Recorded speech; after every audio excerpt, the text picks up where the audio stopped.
speaking of, Welcome to the 2 Decades Too Late podcast, everybody. I'm Brad hanging out with Josh. what's up? This is the podcast where we review albums that are turning 20 years old, mostly metal for whatever it's worth. We rate them based on 4 different parameters. We each give them 5 points per parameter. That is 20 points for each of us individually up for grabs. Total score of 40 possible as a whole. And this week we got a jam session. Jam. I'm gonna try to find an audio. Let's find audio of that somewhere. Yeah, I'll do that after this. And He's on fire. Awesome. I know PlayStation's bought up a lot of old properties like Sonic and like Mega Man and all that stuff. So I wonder if that's on there. That'd be kind of sick. I hope so. Yeah.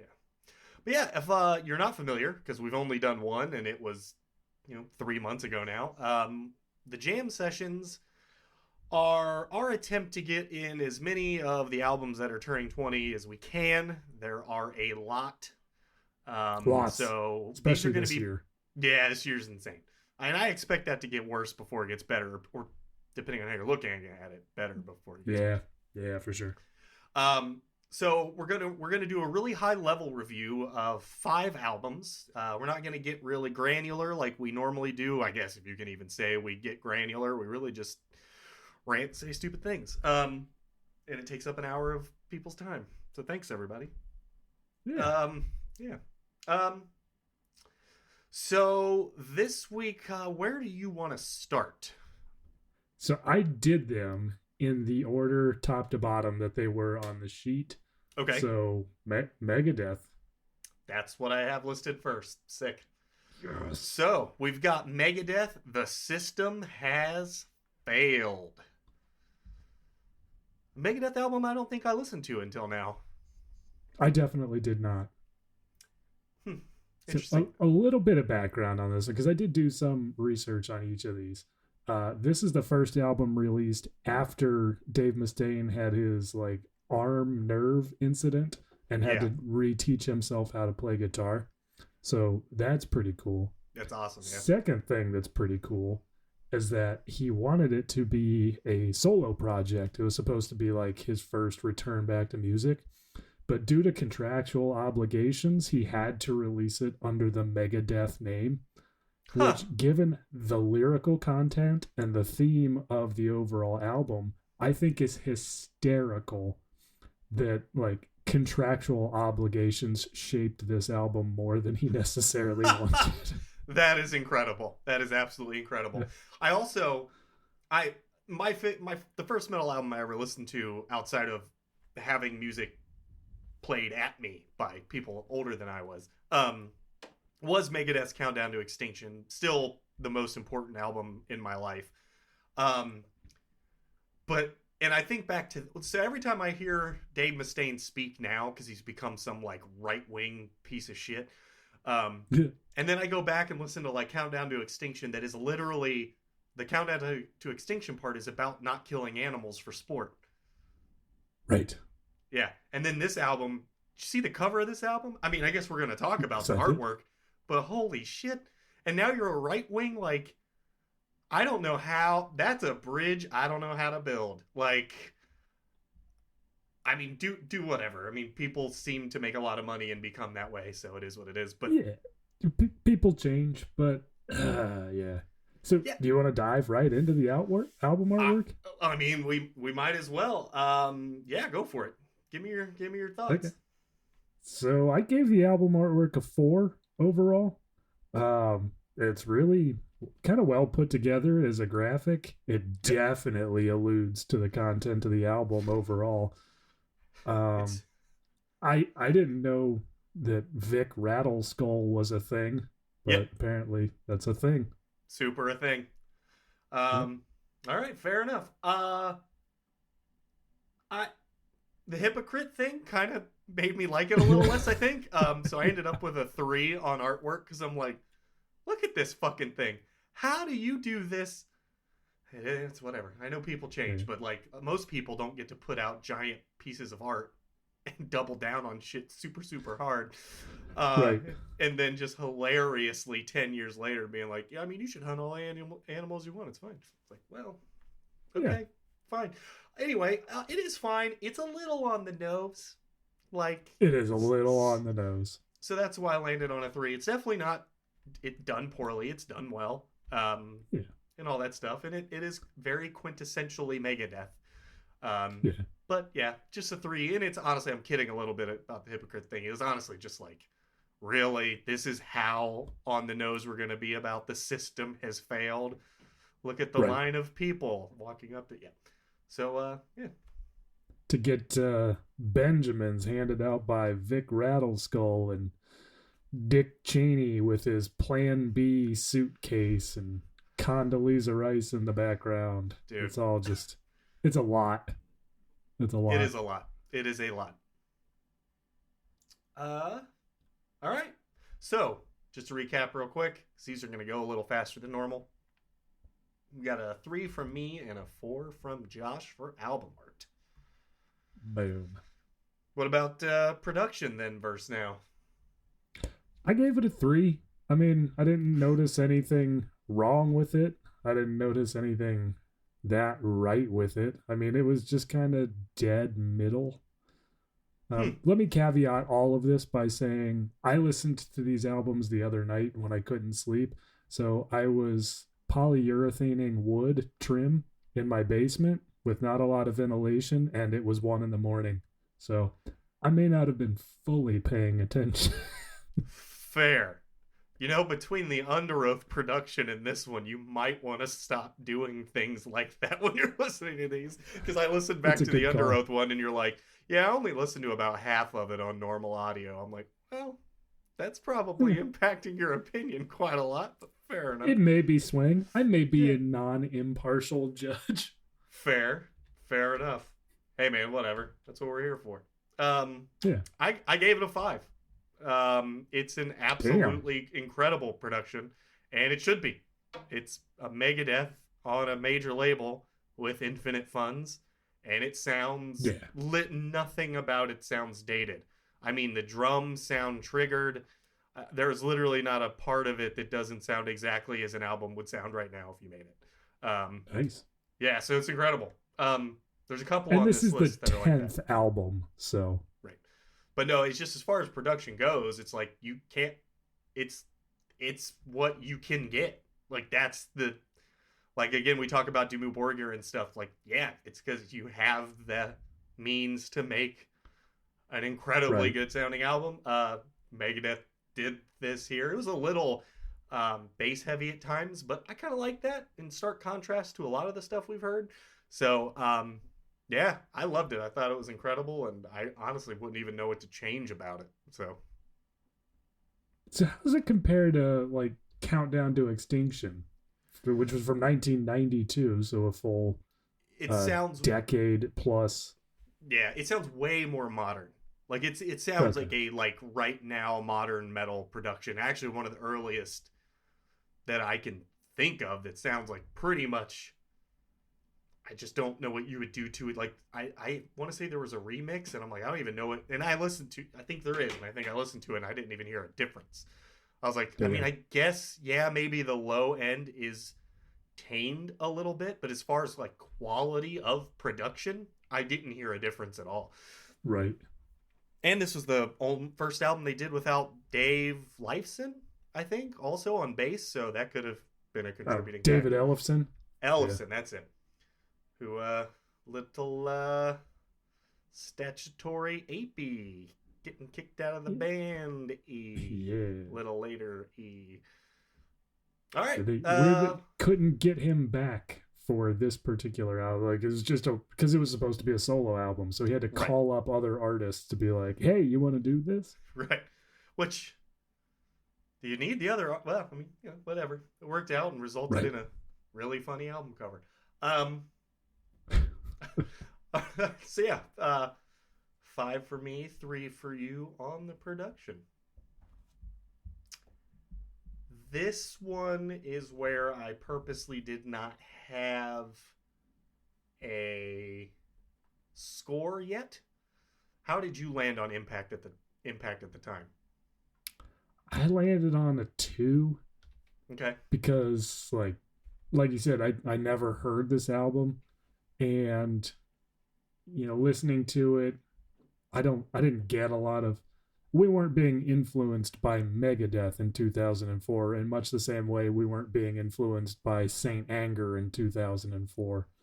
Right. So but we were definitely still being influenced by Countdown to Extinction and even Cryptic Writings from 5 years after that with the song Trust. I listened to that song like all day, every day in 2004. So definitely Megadeth had an impact, but this album in particular, not so much. But you can't separate the two, I don't think. That's where I land. That's why I didn't have a score, because I didn't know how to really treat it. Because, I mean, Countdown to Extinction arguably is the biggest influence I've ever had in music. Like, Right. it's why I started playing guitar. So, Yeah. and to me, my part was like, did it sound? I mean, it sounds like a Megadeth album. Like, it sounds like they have an album every like 4 or 5 albums that's weird, and like people don't like it, like Euthanasia and all that stuff. But like, I guess I mean, I didn't even listen to this album at the time. It's just hard to separate the two, where it's like I didn't, but was the songwriting and structure and all that stuff really that different? No. But I guess in the sake of that, I will go with a 3. But I mean, Megadeth as a whole, it's a 5. I mean, it's literally like. And if you're not hip to Megadeth and you're out there, listen to Countdown to Extinction. Don't start here. Go back. No, go back. It's still one of the best written. I mean, it's a flawless piece of music. There's literally not a bad part about that album, and it still sounds really good. Like, it does. And they did a remix and master on that did like improve it like a notch. But if you listen to the original, you're not going to miss much. But either way, it's still I listen to it like once a month still. Right. All right. Cool. What are we doing? Enjoyed listening today. You go first. You go Slavia. I gave it a 4. I mean, it's a good Megadeth album. I mean, there's like he gets a little corny with his vocals a little bit on this one that I am not used to. But like, it's a Megadeth album and a pretty good one. Like, there's nothing super left field. There's nothing, I don't know. Yeah. So I liked it. I had a good time. Yeah. Nice. Yeah. I gave it a 3. Because like the lyrics do get a little much, like a little on the nose. And when you take the lyrics and the album artwork as a whole, you're starting to border on like kitschy or just being like, all right, come on. Right. To where like Countdown to Extinction, you hear those lyrics and they're just a little more nuanced, a little more metaphorical. I mean, they're still straight up in your face what they're talking about. It's a thin veil, but there is a veil to it. So the guitars, the songwriting, it's all pretty good. It did get a little repetitive at times in ways that I don't normally associate with Megadeth. So it was definitely fine. Fair. I can't even argue with that. It's funny how obviously dead center of George Bush's presidency that this album was. Yeah, right. It's hilarious. Because that's what everyone was doing then. It wasn't like Trump where people were so sad it's like not even comedy was that heavily impacted. Right. But man, Bush's tenure, whew, everybody was just like comedians field day. Yep. And music reflects that a lot, and this is not it does an outlier there. All right, sick. Well,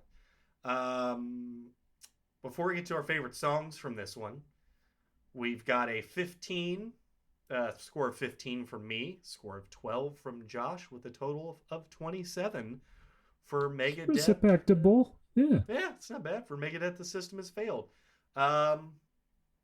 Favorite song? What do you got? I went with the Scorpion. I did add some cool stuff going on with the songwriting that I really enjoyed. The lyrics, they got to be a little hammy, but not enough for me to like get thrown off of the song overall. So yeah, super fair. I chose "Tears in a Vial." It was kind of a weirder one, but I liked it. It had kind of that trust feel kind of thing going on. So I like. There were heavier ones that like "Blackmail the Universe." I think was pretty good. Pretty just straight up some metal ass Megadeth. But yeah, I liked it for being a little different. nice. All right, cool. Well, Josh, that is that done and dusted. What did you want to go to next? I don't know how well we lined up on this, but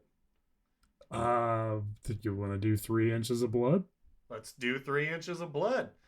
And with 3 the Inches album, of Blood. So yeah, it's great. We've got the album Advance and Vanquish. What a metal Do fucking both. album title. Yeah. Not one or the other. Yeah, you we're must gonna do both. And Vanquish. Each player exactly. Each player must take exactly 2 actions on their turn. It's pretty good. Oh, that's gonna change the way I think about that album title for the rest of my life. Not that it'll come up often, but well done. Well done by you. I do want to say this because I didn't listen to them in this order that we're going in. We started off the same, but we've deviated. I listened to this after Ayreon, which made it much more enjoyable. Okay. Yeah, much more enjoyable. We'll get into that later. But I can't tell you how badly I needed some goofy ass, not taking myself too serious metal after that shit. Dude, and it is. Fucking. Anyway, we'll get to it. So the lead singer's name is Cam Pipes. So if you're not familiar with 3 Inches of Blood, hint, hint. His name's Cam Pipes. Yeah, it says also a lot. Canadian. And I associate Canadian musicians with like being really good. Technical death metal, basically, and like Rush. Yeah. This ain't that. No, it's not. I don't know why, but in a strange way, that makes me like this less. Yeah. Knowing that fact, I didn't look that far into it. I was just kind of listening and taking down my thoughts. I'm glad I could pop that bubble for you. Well done. Oh man. So anyway, album art. What'd you think? Hit me. Best part about the whole thing for me was the album art. I thought it was ridiculous, but in just the best possible way. Right. Yeah. I don't want that shit to be anything else. Right. Yeah. Like if you're gonna have a gimmick, like go all the way. Whereas Megadeth, the last album with the politics, it's like, oh, dude, okay. But this is like full on, we're doing a thing. Yep. It's like one step shy of Necrogoblicon. Yes. Yeah, I agree. If you don't know who 3 Inches of Blood are, if you look at this album cover and you still don't know, then you've never listened to metal, I think, because even if you're not like super into the know, which you certainly don't have to be, you look at this, you like it's probably a shame that they weren't around in the 90s for Beavis and Butthead. You know what I mean? Yeah. I think they would have been one of those bands that they would have really enjoyed. So yeah, I ended up on a 5. It again, nice. Listening to and taking in Ayreon before this, I do believe impacted some of these things a little bit. Album artwork specifically, I was done, switched over, went to look at it, and I was like, fuck yeah. Yeah. This. There's Yep. no pretension here at all. It would suck the pretension out of a room. It's so not pretentious. So, and I really needed it to be that. So, I appreciate you, 3 Inches of Blood. What about you? I gave it a 4. Sick. And for a lot of the same reasons. I don't know why I didn't give it a 5. Maybe it was no, the look on the dude's face just adds to the overall It's the best thing. part. Yeah, it's maybe my favorite part. I may have given it a 4 because it's obviously like they took one figure and copy and pasted it a bunch of times. So Yes. it's like not quite up to par with an Insephirum, but I get what you're saying. yeah. I like the colors a lot too. Something about purple on that thing was exactly right. Like it just makes everything just pop so well. Yeah. That aura.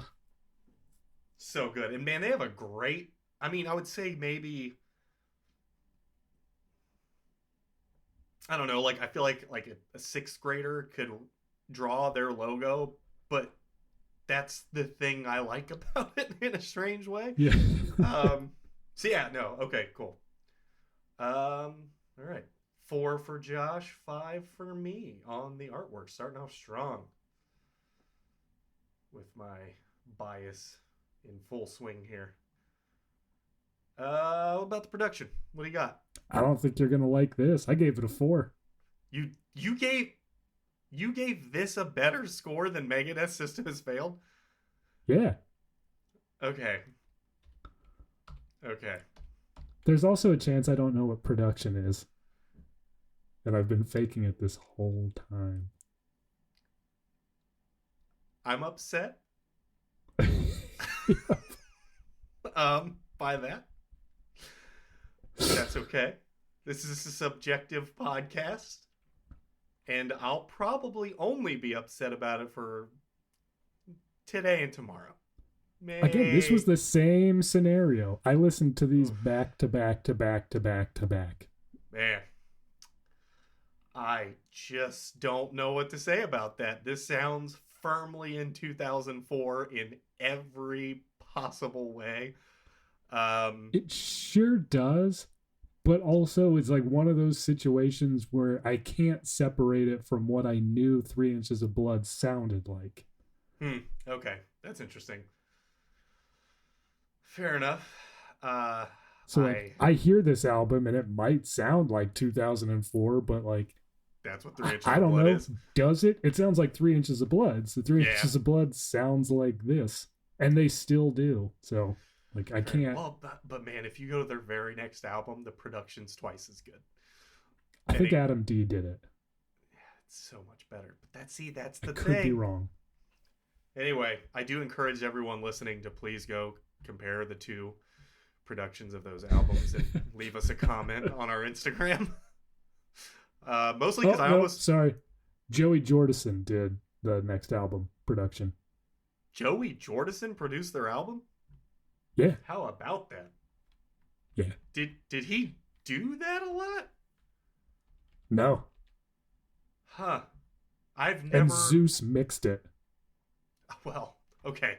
Well, I could produce the album if Zeus is mixing it. I mean, it's at that point you just need to know how to. Well, I don't want to demean producers. I know that's much more difficult than I was about to make it sound. That's not fair, but that's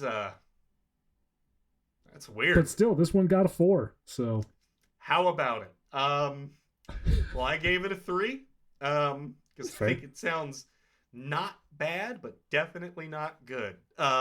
So it was the easiest rating I think I've ever given anything in all the episodes we've listened to. I was like, middle. Yep. Right Nailed there. it. All right. Fair enough. I'm curious about the impact at the time, though, now. I heard the one song, Deadly Sinners. Yep. And that might be until this listen through, it might be one of 2 3 Inches of Blood songs I've ever heard. That's totally fair. because they had another big one, right, on the next album that was on like Rock Band or something. Am I making that up? It's possible that I'm making that up. No, I think you might be right. But yeah, this is a gimmick to me, and one pretty well done. It's not bad. It's just not something that did a whole lot for me, one way or the other. And I wasn't like, I was getting the influences they like. Yeah, if whatever influenced them to do like the quick picking riffs and stuff like that, I was influenced by the same thing.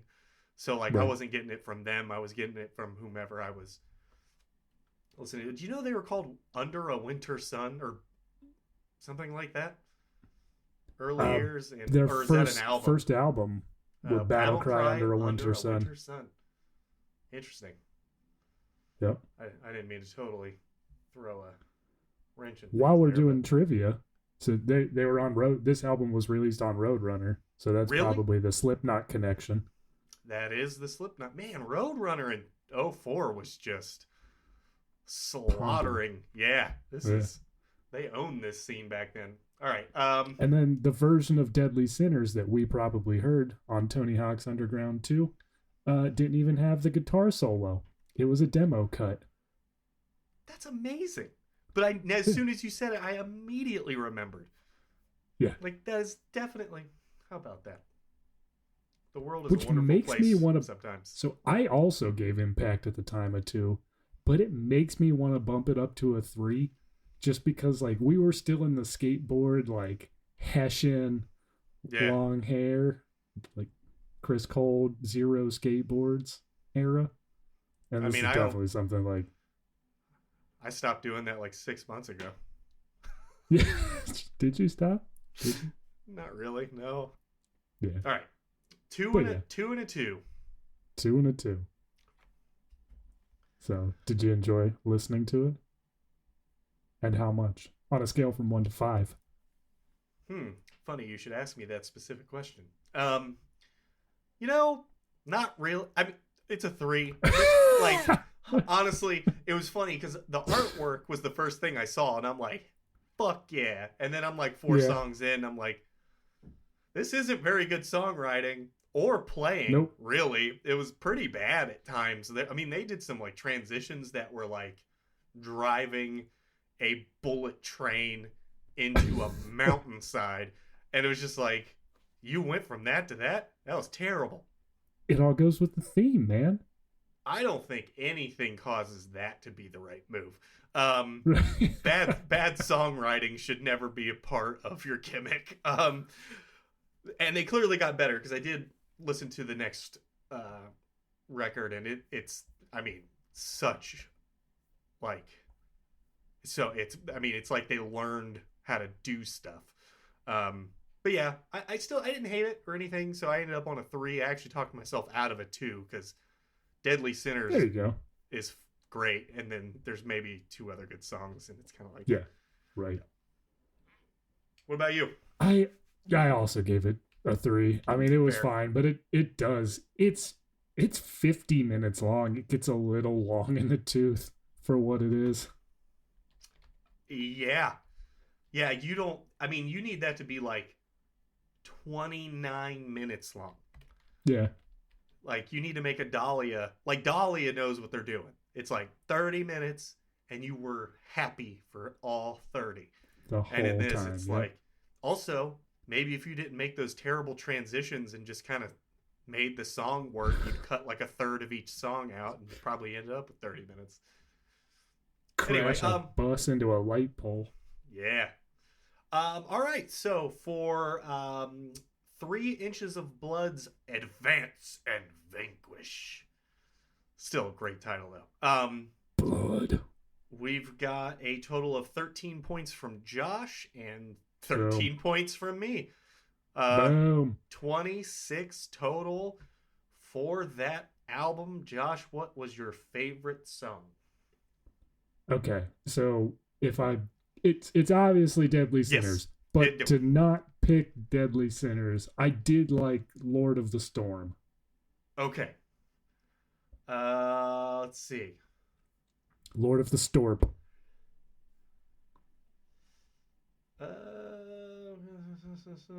Man, I said a lot about my favorite song. That is weird. So I don't know if I'm gonna say this right. Wickedtron. They're just spelling it stupid. Wickedtron. Why not? Yeah. Yeah. All right. Cool. Yeah. All right. Wickedtron is my favorite there. Why Not to be Kid Tron? confused with an Ayreon song. Because why No. would I do that? Couldn't. That'd Yeah. be silly. Couldn't do that. Yeah. Which one did you pick again? Deadly Sinners. But Lord of the Storm. Here's what we're gonna do, everybody. This is gonna be the rare album that gets 3 songs on the playlist because you deserve to have Deadly Sinners on it. But absolutely. It makes sense. But we didn't talk about this ahead of time. We don't. We actually purposely avoid talking about any of these things so we can react.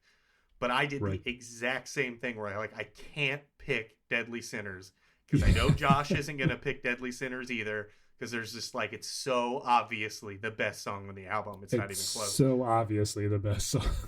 So what I will do for the playlist, which we will talk about later, I will add that as well, because we love you. We love you all, and you should have that on the playlist should you ever be listening to it. Right. All right. That is 3 Inches of Blood in the books. What do you have next? Now's a good time to thank our sponsors for not existing for the moment. We hope to be able to shoehorn a lot of information about crap you don't care about into the middle of these podcasts very soon. Stick around so we can make money later. Perfect. And we're back. Welcome back, everybody. Yeah, go. What are we doing? Yeah. Neurosis? All right. The Eye of Every Storm. Not just the one. Every single one. Yeah. It's pretty good. So I was shocked that these dudes have been around since '85. That I did know. Good. They are one of those bands where every couple years I just go for it because I feel like a lot of people that I respect are influenced by them. And I will just put this out there. They're one of those bands where I don't think they make any bad songs. Sure. But sure. Do they make any songs where I'm just like I would have to get high, I think, and I still have not done that while listening to this. That's probably this album did nothing to excite me. Again, it wasn't bad in any way, shape, or form. No, but I agree. I will say I'm glad we added it in this mix. It did make for a variety of experiences, so I'm glad that it landed here. Definitely did. You know, I mean, honestly, if I'm being really honest twice there. That's how you know I'm being very serious. Honestly? Yeah. Honestly, I was surprised. Honestly, Diane? Is that what it is? She say honestly? Yeah. I'm a broom. Everybody has to get that one, right? Like, I know you go deep on some of those to where I'm like, what the hell? I know it's a thing, but that's a pretty big one. But it did come out it's 30 old. years ago? Yeah. Close to. All right. So I'm just going to throw this out here that I had a more positive experience with this than I expected. It's fine. I was kind of my expectation was that I was just straight up not going to like it, and that's not true. Okay. It's fine. I don't know how much deep diving you did on it. Yeah, they've been around forever. I mean, every band, if you listen to any band in the prog metal kind of world of things or the doom side of things probably too. I mean, I know there's the whole Electric Wizard side of things and all that stuff, but Neurosis probably influenced who you're listening to. So if you haven't listened to them for some reason, I guess I don't know how if you're super into Mastodon, I don't know how you don't listen to Neurosis at least once to give it a shot. Right. I mean, the dude's on every Mastodon album but one. Oh, I didn't realize. I think so. Yeah, I think he does guest Huh. vocals on. Like he was, I think he was super on Crack the Sky, but maybe I'm making that up. But yeah, I think I that he was was on. yeah, like this album I wrote down like, oh, I definitely understand where Crack the Sky came from. It came from this album 100%. Yeah, or at least this band. Yeah, I mean, because I Yeah. don't. Their albums differ a little bit, but again, if you're I super got the into sense this, that this was a little on the edge for them. It was like a transition in styles. yeah, But and I like think there's even references to like gold and cyanide just like Crack the Sky and that whole gotcha. like they may even steal that lyric entirely, but I'm sure they did. They wouldn't even probably have to steal it. That they're such good friends with the dudes. It's probably just yeah, like, right, what do you think about integrating our ideas together? But anyway, but yeah, right. what did you think about the artwork? I gave it a 5. All right. I loved it. It's I so this is an instance where like I like that the band's name is kind of front and center Yep. and the graphic is just kind of off center. It's a total monochromatic gray scale. It's not like it's a like a French gray. It's not a cold gray. It's not a warm gray. It's just kind of that brown in between gray. And once Yeah. you listen to the album, you're like, oh yeah, that's 100% appropriate. Yep. So I think it's just super well done, super well designed. It was done by a fella named Josh Graham. Boy, that's a name. That's a I know name nothing else about people him, have. but yep. Sick. Same. I gave it a 5, and for the exact same reasons. I thought it was the perfect cover of an album that sounds like this. It was very well done. Yeah, I don't really have anything Yep. to add. Production then verse now. This one was a little bit of a weird one for me. I didn't really know how to judge it because this isn't my typical thing, and I don't Yep. know necessarily what to pick out. But I gave it a 4. I didn't think of 5 necessarily, just because it didn't come off with that like, oh, this is definitely a 5 vibe. But Yeah. it's a 4 because I think I caught everything that they were trying to do. There's a lot of noise, a lot of Yeah. ambience, and like just a lot of sound that comes through really clearly and blends well with the vocals and the musicians what they're doing. So Yeah. yeah, I couldn't give it a 5, but it was definitely a solid 4 plus. That's exactly what I did. This is not exciting on this one. I kind of expecting us to have pretty differing opinions on this.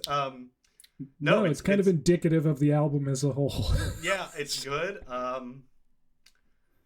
And I don't know that this genre of music should or should not sound any different than this. As far as I know, it Right. shouldn't. So I'm just gonna. I liked it. I mean, I liked it. Everything was well done. So Yeah, yeah, I'll say 4. like minimally it should sound like this. Like this Yes. sets a bar, and like, but I don't know what would put it over the top to get it to a 5 if I can't say that this is. Yeah, super fair. Huh. Well, how about that? Well, what about impact at the time? Was it anything other than a 2? I gave it a 1. Okay. So there you go. We differed slightly. And my notes Yeah. just say none. That's all it says. Impact That's- at the time, dash, none. I That's wasn't fair. really into this stuff then. I mean, even, and we'll talk about this later on in the year. I know Leviathan by Mastodon came out in 04, so we're gonna review that. And I But got that. Leviathan is not this. That's what. Still. Yeah, that's my thing. I got that in 04. It was a gift. Yeah. And like it's such a good album. It's really good, but it sounds the influences aren't prevalent yet. Right. So I didn't even have that to take from it. You know what I mean? Like if I That's really a fair liked point. that Mastodon album and maybe 30% of it was obviously being impacted by this, hell, maybe we'll get there and I'll prove myself wrong on that. But from Right. my memory, I don't remember it being like that. So it was a one for me just because I didn't even, this kind of thing just wasn't even on my radar. That's fair. I gave it a 2 just because they had been around for so long. They've had so many releases, and I knew, like, I've not listened to those other albums, so I guess I can't say for sure how they Yeah. would have influenced the bands we were listening to. Well, they But had to I'm have. sure it, yeah, in the same way that Megadeth did, but in a different way. Like the way that Yeah. it sounds like these dudes like continually pushed the envelope and evolved their sound. Like Yeah. I'm guessing 70% of what we were listening to wouldn't exist without Neurosis. You know, that's a really fair point. If the next, you've basically talked me into a 2. If our scores are exactly the same and enjoyed listening, I am going to change it to a 2 because I don't think that happens very often. And what the hell? Because honestly, you get like songs. What was the Bless the Martyr song that was 15 minutes long? And Oh, yeah. mm, I don't I know can't. that it was But there's long, I'm sure. I now that I think about it, like I would probably bet that the reason bands like that were having those, I mean, it would make sense that it was coming from somewhere around this area. Yeah, for I mean, sure. it's not like Shai Hulud in the late '90s was making a 15-minute song. That wasn't happening. Um, all right, so enjoyed listening today. Dead center on a 3. Then Like I'm changing Impact at the time to a 2. sick. Spoiler alert. But yeah, go ahead. Yeah, Sorry. I mean, like, it was interesting, Yeah, definitely on a first listen through. A lot of cool stuff going on, some musical experimenting with just sound in general. There's yeah, some long songs. They're all the shortest one is 5 minutes and 18 seconds. And you can yeah. consider that an interlude for this album. The No album as a kidding. whole is an hour and 9 minutes. So like it's a lot. Yeah, it So, is. and there's not enough to really push it to like a 4 or a 5. Yeah, no, I agree. Again, maybe next time we hang out, we'll get high and Yeah, listen to this, and maybe we'll come back to you with an update. Because I'm sure that impacts the opinion of it a little bit. I'm sure. But because I agree with you, I gave it a 3 for exactly the same reasons. I will say that my two of my in the top 25 somewhere, depending on the day, songs of all time are from the original Crow soundtrack, Burn by The Cure and Dead Souls by Nine Inch Nails. And they both give me the vibe. Like this album gave me that vibe a little. So I almost gave it a 4 because I Nice. kind of like that kind of like feeling of dread that never quite releases, or it just kind of Yeah, weighs on you the whole time. I kind of dig that. But eh, but it's the only right. thing that would have got me to a 4. And at the end of the day, I wasn't mad when I was done. I've spent hours Right. listening to music where I was mad when I was done, and we're gonna talk about it. But this one was not that. I enjoyed it. Yeah, so 3, but nothing more, nothing Sick. less. Before you get to the overall score, I think it's of note because I thought this was really cool. The producer was Steve Albini. He's a big deal producer. He does a lot of bands, but his take on music and production, he's very outspoken about the exploitative nature of the industry. He doesn't take ongoing royalties for the albums he produces. He feels Wow. like that would like somehow imply that he was part of like the artistic process or contributed in the same way that the artists did themselves. He's like, no, I produced the album, so like there, it's done. Thank you. Here you go. I thought that was really cool, worth mentioning. No, that is really cool that the producer would choose to do that. I'm sure that's a rarity in an industry rife with the opposite going on. Right.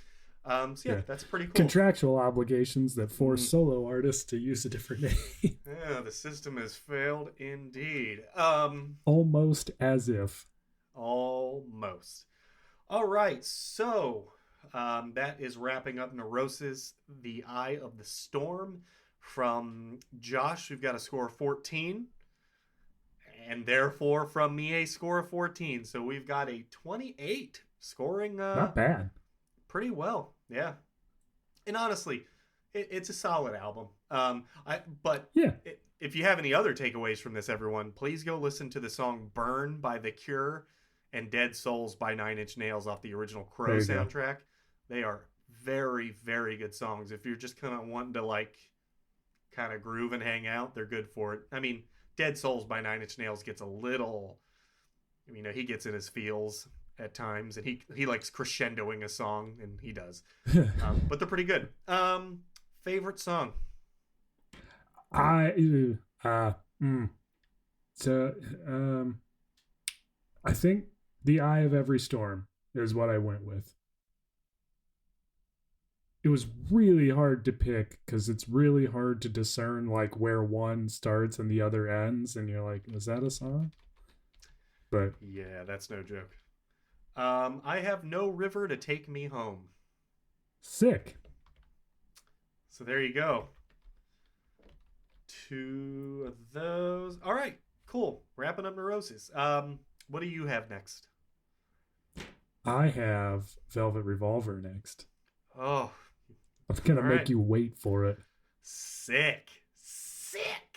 All right. Then next in this jam, we've got Velvet Revolver Contraband, which I just want to say Contra straight Jam. up.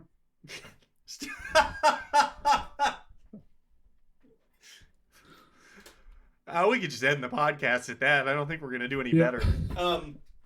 That's pretty good. A different album for us, I think. I'm not saying every album we've done sounds similar, because that's not true, but I think there's an overall kind of, sort of umbrella that represents the time in 2003 and 2004 that was mostly relatable to us. Right. And I don't think this necessarily represents that, because it's a heavy metal band that's just a hard rock heavy metal. Not even heavy metal. I'm going to say hard rock. Yeah. Yep.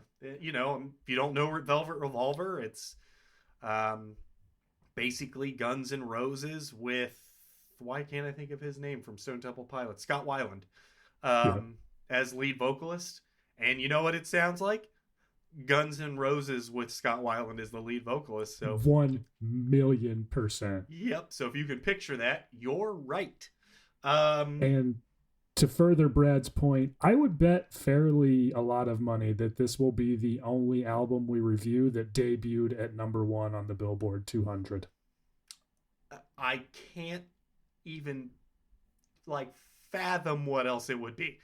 Like, especially because we get some weird shit from this year that we're going to listen to. Weird shit. And I hope it's a net positive for everyone listening, because we're getting into some stuff that I've certainly never listened to. Actually, there's some stuff on this I've never listened to, but in a pretty, like, we don't know if we're doing Leftover Crack yet or not, but it's on the list. And if you don't know what that is, maybe don't look right now. Look later if we need to talk about it. And if we don't need to talk about it, maybe don't look. It takes a nuanced. Let's leave the mystery. Yeah, fair enough. Yeah, I was gonna say I'm not gonna go into that right now, so we'll see. Album art. I gave it a 5. I love that shit. It is so what I want it to be. I mean, what? It's exactly right. It's exactly right. What a silhouette of a woman, and it was just hard rock dudes like living that life. Gun on the hip. Yeah, looking like a badass. I like it.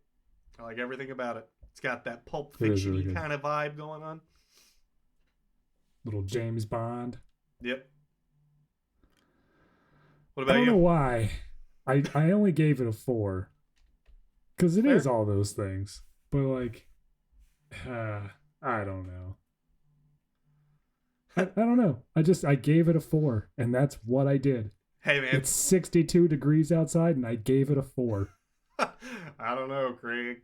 But yeah, I mean, Yeah. honestly, any score you gave it would have been justifiable for a million reasons. I mean, you could have given Yeah. it a 1 and been like, "What even is this?" Like, yeah, Interestingly enough, though, there's an alternate cover where that's with the color inverted, where the field is black and the silhouette's white and the yeah. gun's drawn.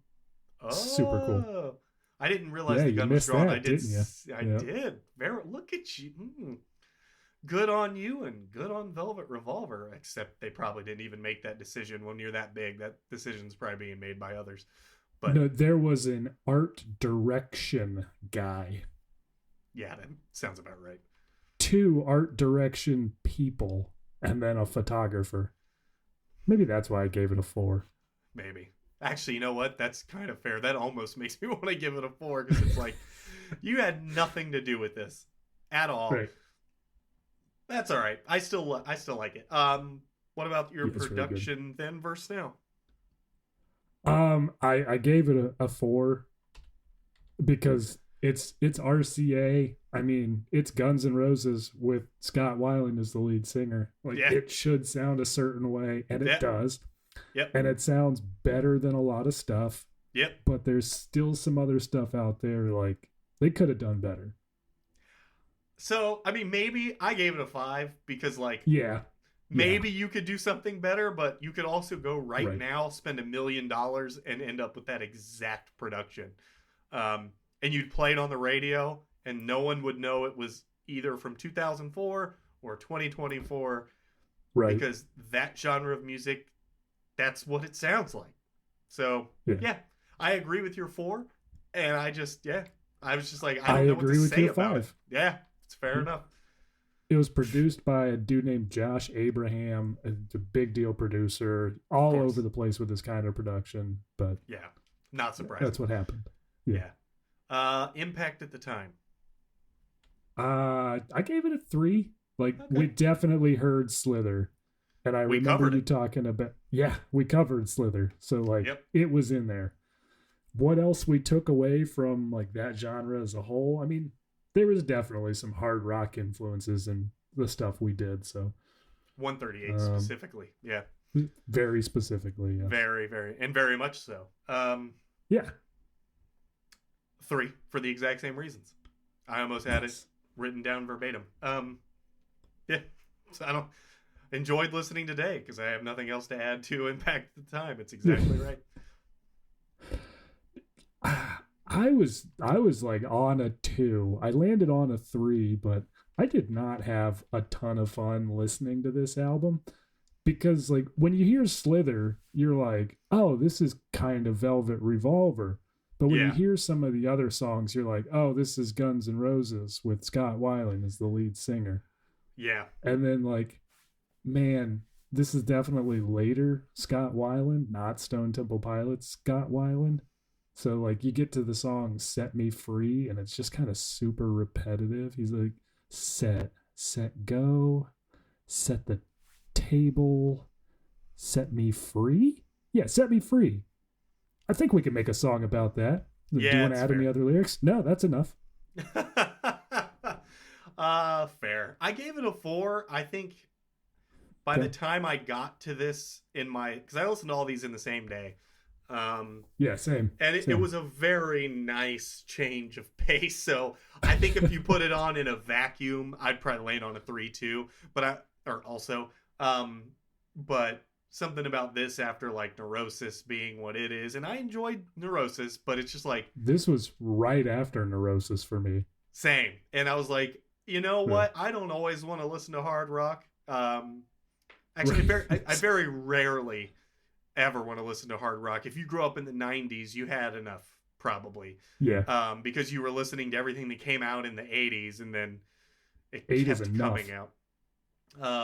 But I gave it a 4. I liked it. It was just it was a good time. Kind of mindless, just fucking hard rock. It is. All right, sick. Well, we've got that one now in the books as well as far as reviews go, with Josh at a 14. Books. And, Bikes.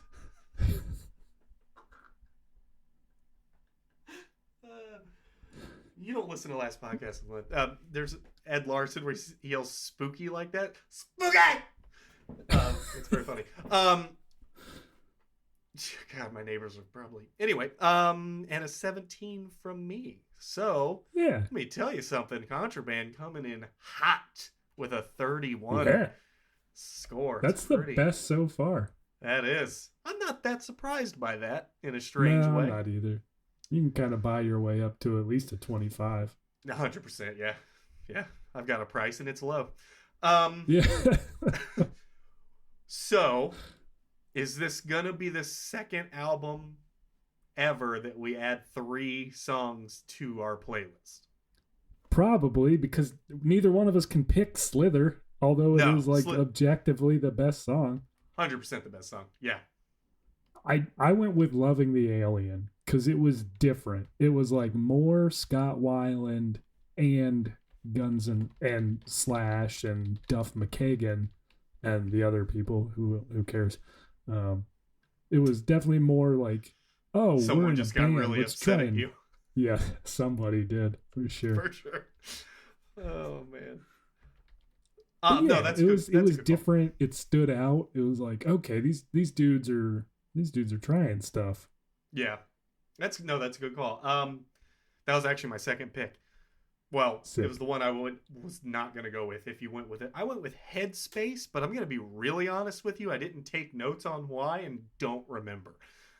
But Perfect. It's going to be on the playlist, so buckle up, everybody. I genuinely have no recollection of what that song sounds like. It was a good song. All right, good. They used the word headspace a lot. Oh, I believe it. I believe it. Interestingly enough, the other song that I had heard from this album was obviously Fall to Pieces because it was like the other single. I hated it. Yeah. When I listened to it. Like I didn't hate it like when I heard it previously, but right. I hated it in the context of this album because you're like, he's just playing Sweet Child of Mine. Like fucking come on. Yeah, it's not good. But you've heard it if you're listening to this and you breathe and you're over the age of 25, 30. Yeah, if you're 21 or older, because this came out 20 years ago. Yeah, well, I was trying to give a little buffer, but yeah.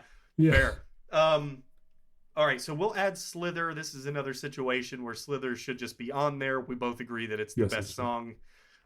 So you're going to get 3 songs from 2 vastly different albums that have absolutely no common ground of any kind. So that'll be fun. I'm telling you, like, well, we'll get into it later. Well, here we are. I know Evan listens to the podcast, and Evan reached out on the Instagram because a couple episodes ago I said something about like I've heard of Ayreon, but I can't remember why. It was because he was into it. And he showed me. So, I'm sorry for how this is probably going to go. I don't know. Maybe not overall. Maybe not. Oh, boy. 1 hour and 41 minutes. It's a long album. There's a lot going on. Is there? Well, yeah. Okay. So, the final album of this jam session is Ayreon, which I'm assuming is pronounced that way. Is that roughly how you fall on that? Ayreon, whichever. Ayreon. I clicked the button on Wikipedia, but you can never be sure. Yeah, fair enough. And the album is The Human Equation. I just don't get it. Okay. You know what I mean? I don't get it. I understand. I understand it technically. Like I understand that the story is what it is, and it's just like give us an overall, and then we'll dive into it. We won't deep dive it because how the fuck could we? It's a 2-hour-long album.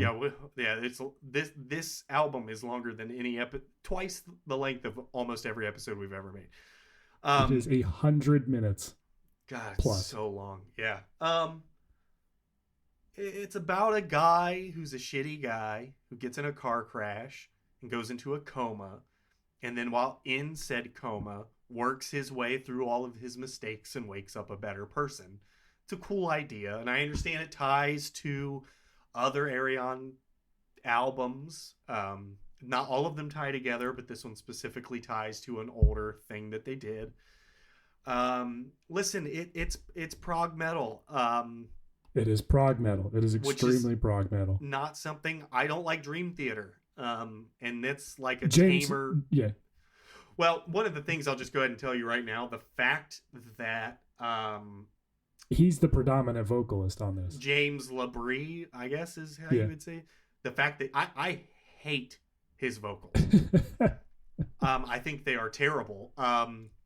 Like he might be the most overrated like person in metal, because people really love that dude, and I don't Right. get it at all. I'm not saying you shouldn't, by the way. If you like it, please keep liking it. Music is not the place to stop people from enjoying themselves, but Right. him being so prevalent on this, I think really heavily impacted my opinion on it, because I just don't like him to begin with. That's fair. This is a pretty hard smartest man in the room syndrome sort of situation for me. Just as an album as a whole, I don't think it flows particularly well, because I think it's just constantly trying to do something clever rather. I don't know. This is not a thing that is for me at all. Michael Ackerfeld, which I know is me pronouncing his name completely incorrectly, he does a good job when he shows up. Devin Townsend does a good job when he shows up. I'm not going to say there are never moments that I enjoyed, right. But I mean, honestly, out of 1 hour and 41 minutes, I maybe liked 10 minutes of it. Like, yeah, that's fair. And that's just might be it. That's probably a me thing. It's fine. The dude's clearly talented. There's no way around that. But I don't need my nose shoved in it so hard. There's a lot of talented people that decide to make music that isn't trying to outwit you at every turn. It's just like, I don't know. It's fine. I just think it's trying way too hard in an area that doesn't need it, and that's why I've never been drawn particularly to this type of music. So there you go. Do you have any differing opinions on that? I did. I have quite a lot, because actually, like, I listened to this one last. Okay. Well, I listened to this one a time before, like when we were originally going to do like a deep dive on it. Right. Yep. So I had some background, and I listened to this one last. So after the other four, I was kind of ready for this. I see. A little bit more. And then, yeah, I'd done some of the digging previously when we were going to do a deep dive, and I was like, dude, this is 2 fucking hours long. We are not doing a deep dive on this. That's literally the reason why we decided to put this in a jam session, because you told me, you're like, dude, this is too long. I was like, okay. Yeah. But so there's a lot of different vocalists on it, a lot of contributors. Each emotion that this guy is supposed, or in each character that this guy experiences while he's in the coma, is sung by a different vocalist. It's one of the few albums that I guess Ayreon, the artist, didn't write all the lyrics himself. Oh, that's cool. Couple of the other contributors, Devin Townsend specifically, as the character Rage, wrote all of his own lyrics for his own part. So I thought that was kind of cool. I know you can't hear my eye roll on the podcast. Right. Anyway. So let's start with the album art. It's fine. Yeah. It's fine. I don't honestly have a lot to say about it. I landed on a 3. It's almost looks like it would probably be better situated in a late 80s release in the way that the art kind of is made. So it seems a little dated to me. Because I didn't go into this, by the way, with trying not to like every facet of the album. I'm never going to do that. If I can like something about any album, then fantastic. I would love it. But yeah, it's a 3. It seems dated. It's not bad or anything. It didn't do much for me. I gave it a 5. Man, this is one of those. It's gonna be one of those. I gave it a 5. I love it. I love the muted colors. I get where you're coming from because it's kind of like Wizard of Oz meets Dark Crystal in kind of the shaping Well of some of said. the yeah Yeah. It's like some of the landscape. But whatever that artwork is that they make fun of in American Dad, where they're at the hotel, um, all that artwork that's on the wall by whoever, and remember oh, it's not. Steve It's not. dreams Yeah. himself into it or whatever. It doesn't Yep. remind me of that, but it reminds me of a world in which that exists. It's like adjacent to that for me for some reason. I can't really That's explain fair. that. It seems like it would be on a hotel wall somewhere in 1992 because it had already been there It for 6 years. it it does. Yeah. It's got that kind of overall color tone going Yeah. on, and it's like just abstract enough were it not for like the very not abstract pieces. Yeah, it's fair. It's fair. I don't have an argument for that. Honestly, it's Yeah. maybe I just had fatigue with listening to it, so I was just like, Yeah. even looking at the 2 hour album, I'm album. like, You're not gonna like what I gave the production. maybe. Okay. Well, what'd you give it? I gave it a 5. Okay, I don't love that you gave it a 5 when Megadeth got a 3. We have a Yeah. so that's okay. So now I'm gonna be upset until probably Thursday. Yes. Okay. I'm kidding a little because I actually gave it a 4. It is very good. Okay. The production's very good. I do maybe for the next episode from now until then, maybe you give Megadeth another listen because I think I will. there's something was missed in translation there. Because I'm like, maybe you don't give it a 5. You know, I'm sorry. This is a fight I don't need to fight. You're allowed to think it's a 3. Doesn't matter. It's all good. I mean, It's all I'll good. listen to it again, but I'm probably still gonna come back like Yep. that album was fine. And, Yeah. But Yep. and I'll have a hard time separating like my enjoyment of it from what it actually like. Oh my god, sonically, Yeah. this is amazing. No, you're absolutely right. You're absolutely right. I'm mostly actually mostly kidding. But yeah, I gave it a 4. I mean, the production's good. I mean, it's I will say the some of the sci-fi kind of keyboard elements Yeah. are turned up way too loud because like it would like startle me almost, but Jesus.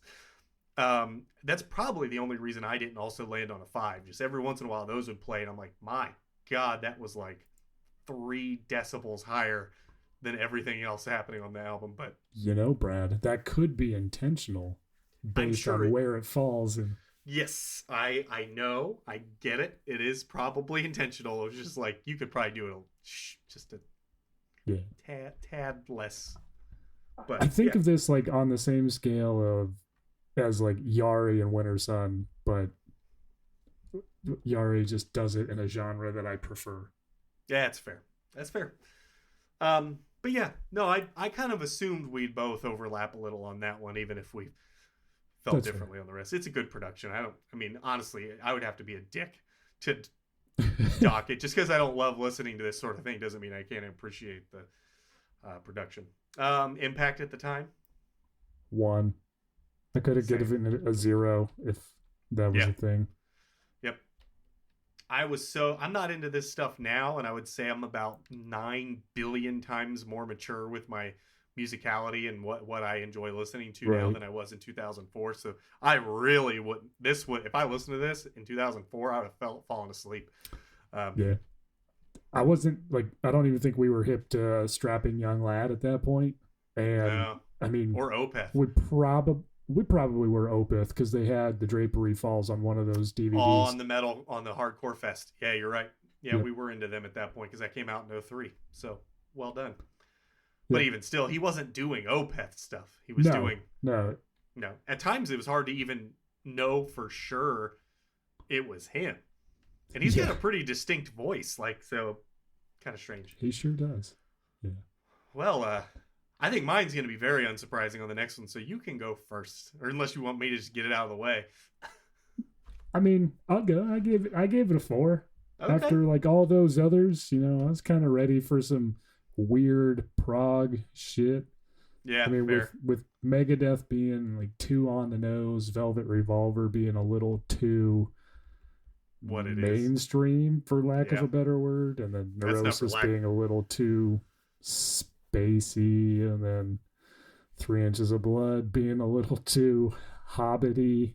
I was like, you know what? Let's just. It wasn't hot. I think they said orcs at some point. I So think there was a song about killing orcs or yeah, something. Yeah. for sure.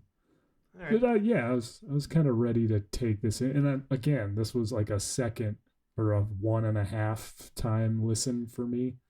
So I was Fair. like a little bit excited to just get the whole vision, I guess. Fair. I gave it a 2, which was generous based on how I actually felt when I was done listening to it.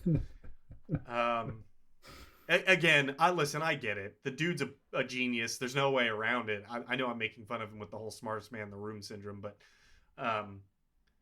it's just not my thing. Like, the most proggy the most proggy thing I can ingest is like Opeth being on that side of things, and then technical death metal. Right. And they do it in a way that's nothing like this. Even when it is 10-minute long tracks and whatever it is, Right. it makes me more excited as it goes along. And this was just like, well, oh, the character this person's going. Right. Cool. Like, I could have actually watched most of The Dark Knight. Not really. Right. What? Hour and 41 minutes. I could have knocked out a like Jean-Claude Van Damme movie. Easy. Easy.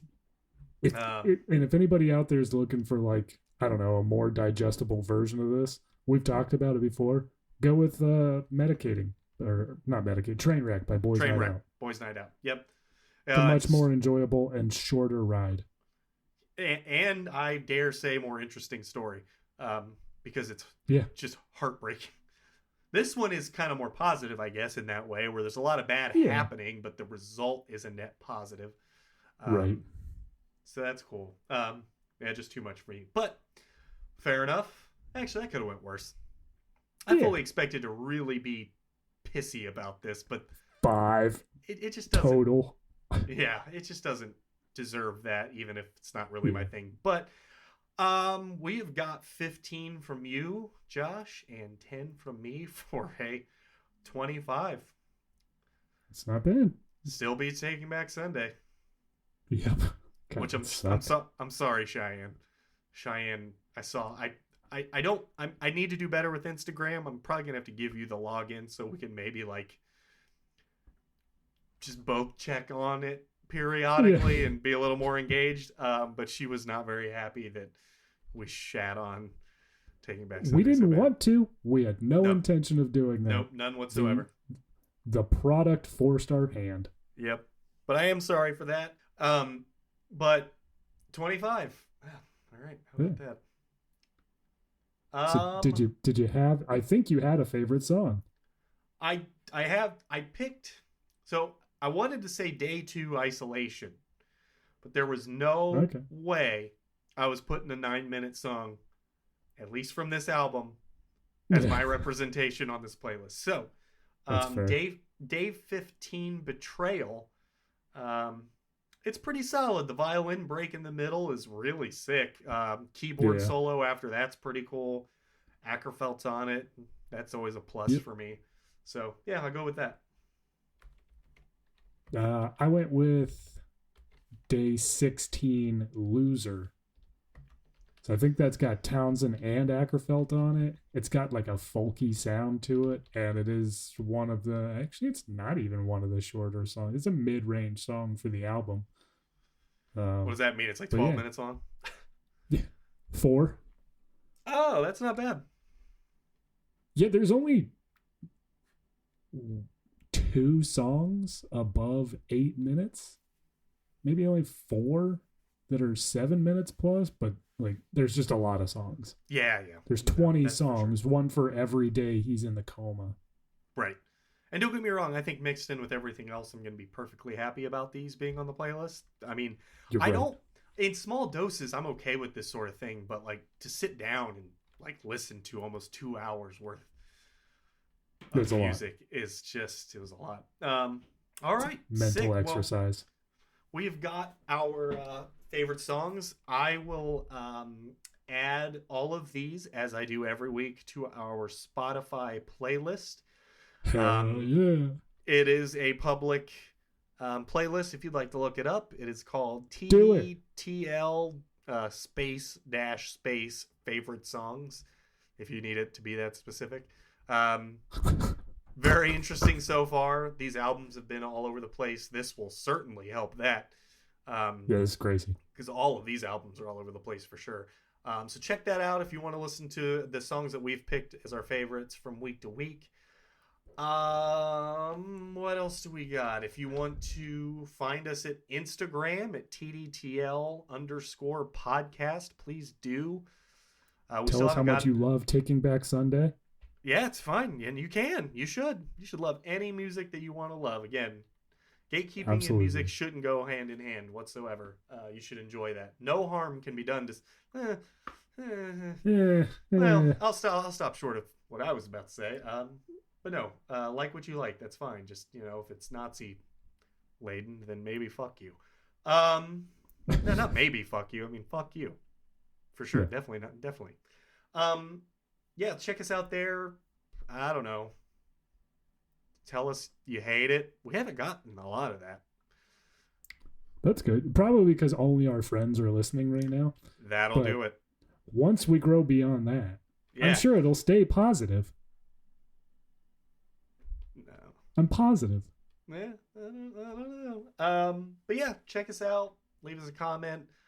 Hopefully you enjoyed it. I feel like there's always something else that I can't think of, but that's pretty much it as far as housekeeping goes, right? Yeah. The Instagram, the Spotify playlist, and the actual listening of the podcast. Yeah, check it out wherever you get your podcast. We are going to figure out soon how to get it on YouTube. Yeah, we need to do that. So my apologies. I actually do have a friend that is not happy that it's not on YouTube. So we'll get it there. We'll figure it out. Sorry guys. We love all of you. Thank you for listening to this weird thing. We appreciate it. And with that, I think he's been Brad, I've been Josh, and this has been Jam. On Jam. It's too late. Jam.